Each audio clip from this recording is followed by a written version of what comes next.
Hello students, welcome again to my channel. In this video, we're gonna discuss a new chapter named Dissolution of Partnership Firm 2 and Insolvency of Partner.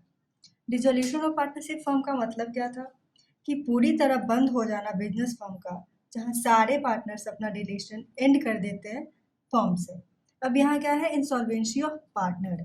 तो insolvency का मतलब होता है दिवालिया हो जाना। Means it refers to a situation where the person is not capable of repaying its debts incurred during usual course of business. Insolvency का मतलब होता है जहां एक पर्सन कैपेबल नहीं होता है पे करने के लिए अपने डेब्ट्स को, क्योंकि उसके लाइबिलिटीज जो होते हैं वो ज़्यादा हो जाते हैं उसके एसेट से। इंसॉल्वेंसी ऑफ पार्टनर कहा जा सकता है कि एक तरह का compulsory dissolution of partnership form भी है, क्योंकि इसमें by the education of all the partners, education का मतलब होता है डिसीजन, जहाँ पे सभी पार्टनर्स ये डिसीजन लेते हैं, या और of all the partners but one as insolvent.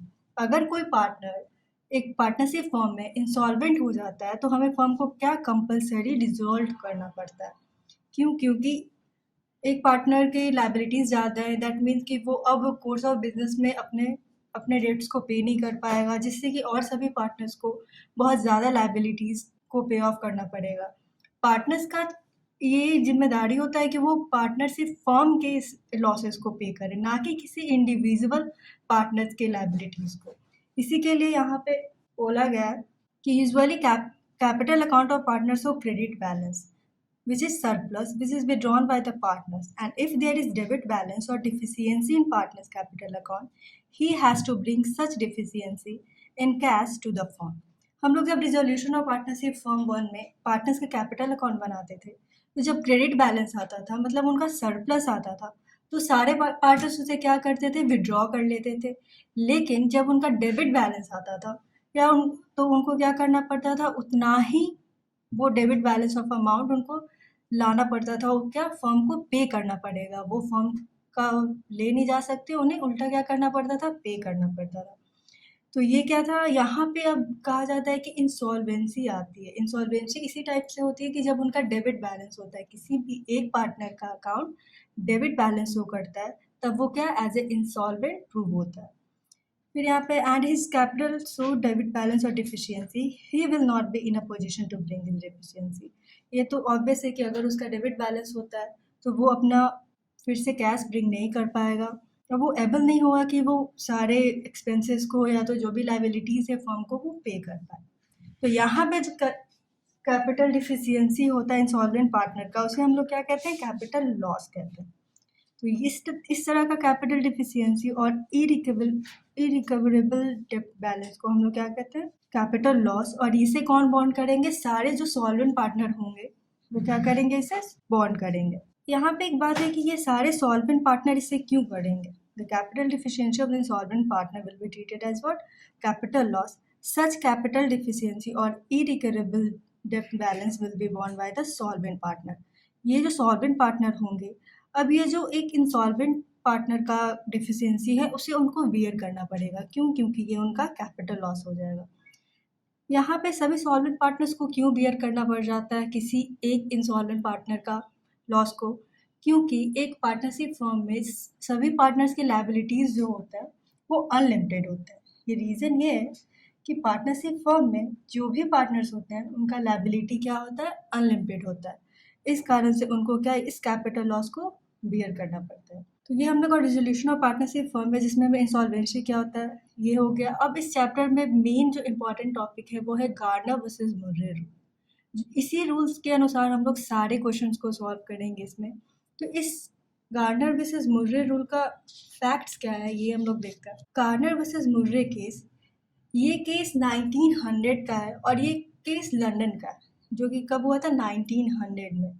और जस्टिस जो ही है वो इसका डिसीजन 1903 में इसका डिसीजन बताए थे गार्नर वर्सेस मुर्रे रूल का। यहाँ एक फैक्ट क्या है इस गार्नर मुर्रे केस का, तो इसमें 3 पार्टनर थे। पहले था गार्नर, दूसरे मुर्रे और तीसरा क्या था, विल्किंस थे।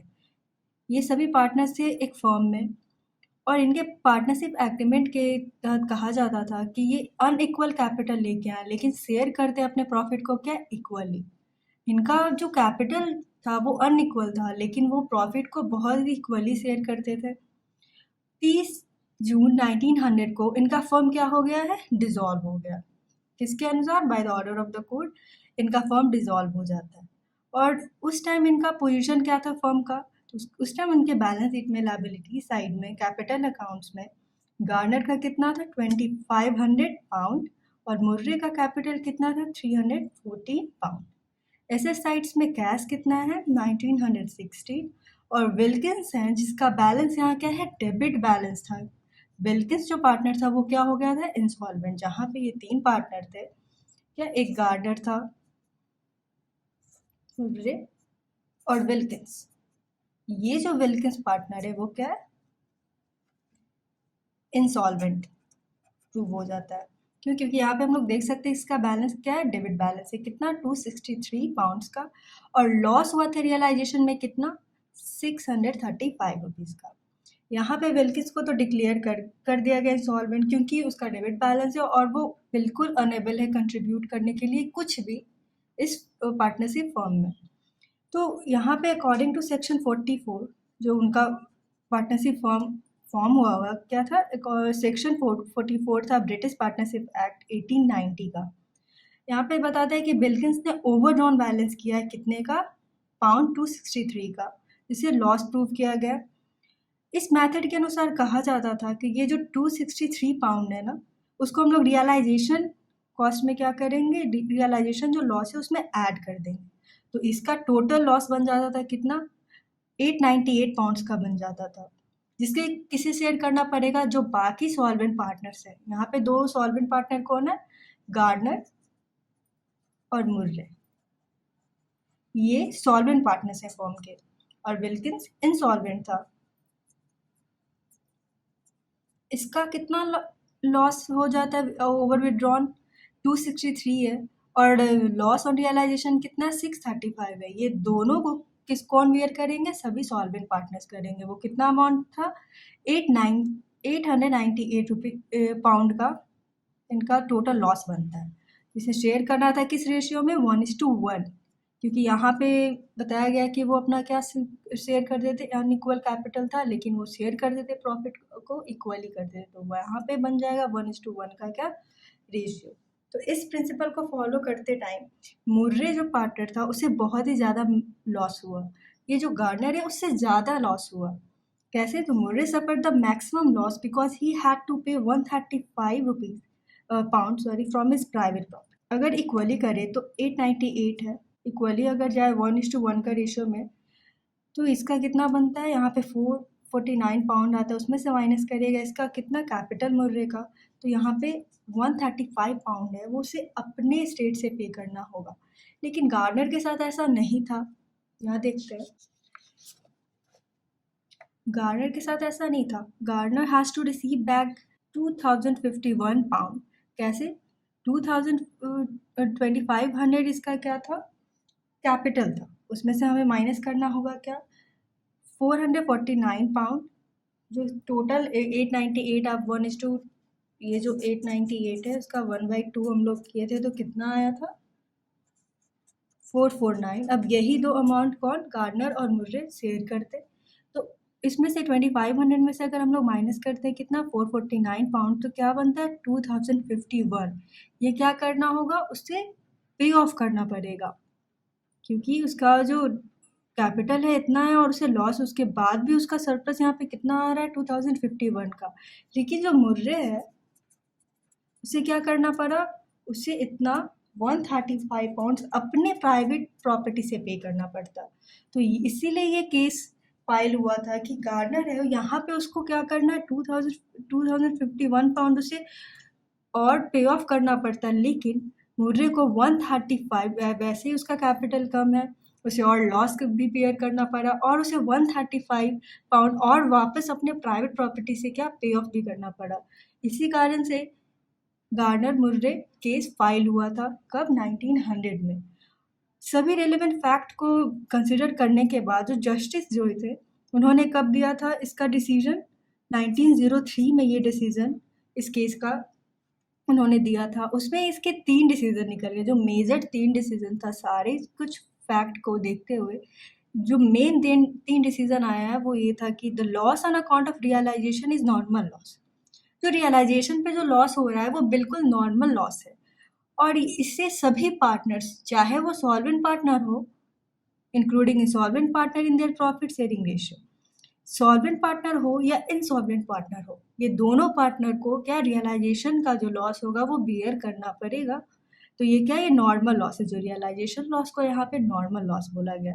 तो इस डिसीजन का सबसे पहला रूल था, सबसे पहला जो डिसीजन आया था कि the loss on account of realisation is normal loss, it should be borne by all the partners including the insolvent partner in their profit sharing ratio. तो जब भी हम लोग क्वेश्चन सॉल्व करेंगे तो उसमें ये गार्डर वर्सेस मुर्रे रूल से अगर हम लोग क्वेश्चन सॉल्व करेंगे तो सबसे पहला ये ध्यान रखना होगा कि इसका डिसीजन आया है कि रियलाइजेशन जो हम लोग पहले भी सभी पार्टनर्स को इक्वली डिस्ट्रीब्यूट कर देते, इसमें भी वही करना है।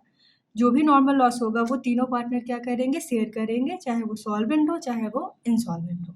फिर इस केस का दूसरा जो डिसीजन आया था वो था the solvent partners must bring in cash equal to their respective share of the loss on realisation. ये एक न्यू आता है रूल। यहाँ पे बोला गया कि जो भी सॉल्वेंट पार्टनर होंगे उनको कैश ब्रिंग करना होगा equal to the loss of realisation. जो भी लॉस ऑन रियलाइजेशन होगा उतना ही अमाउंट उनको कैश में ब्रिंग ऑफ करना पड़ेगा। फिर इसका तीसरा डिसीजन है the deficiency of capital of the insolvent partner should be divided among the solvent partner. अब ये एक बात है कि जो भी डिफिशियंसी ऑफ इंसॉल्वेंट पार्टनर तो कुछ पे नहीं कर पाएगा क्योंकि वो दिवालिया है, उसका ऐसे ही उसने उसका डेबिट बैलेंस है, उसने ओवर ड्रॉन कर रखा है अगर पार्टनरशिप फॉर्म से, तो वो कुछ ब्रिंग नहीं कर पाएगा। तो ये जो डिफिशियंसी था वो हम लोगों को क्या था, कैपिटल लॉस हो जाता है। तो ये कैपिटल लॉस को, जो इंसॉल्वेंट पार्टनर के कैपिटल लॉस को कौन बियर करेगा, जो भी वहाँ के पार्टनरशिप फॉर्म में जो भी सॉल्वेंट पार्टनर्स होंगे। तो वो थर्ड डिसीजन में यही कहा गया है the deficiency of capital of the insolvent partner should be divided among the solvent partner in the ratio of their last agreed capital. यहाँ पे हमें ये अब समझ रहा हो कि लास्ट एग्रीड कैपिटल क्या होगा, that is which stood first before dissolution.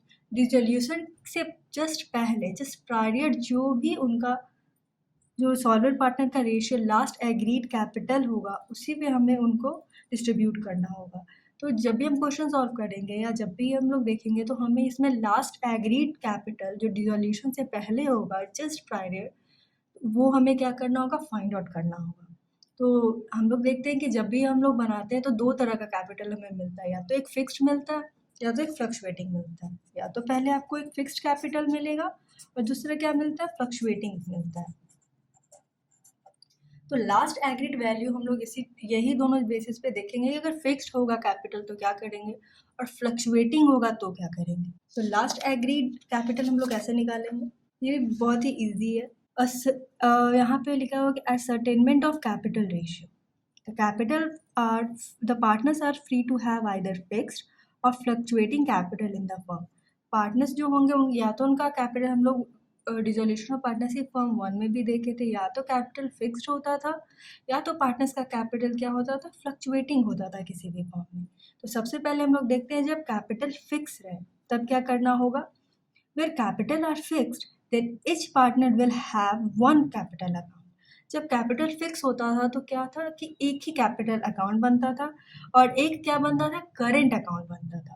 और यहाँ पे कैपिटल रेशियो को डिटरमाइन करने के लिए हमें क्या करना होगा, तो determine the capital ratio in which the deficiency of capital of the insolvent partner is to be shared, only capital account balance are to be considered.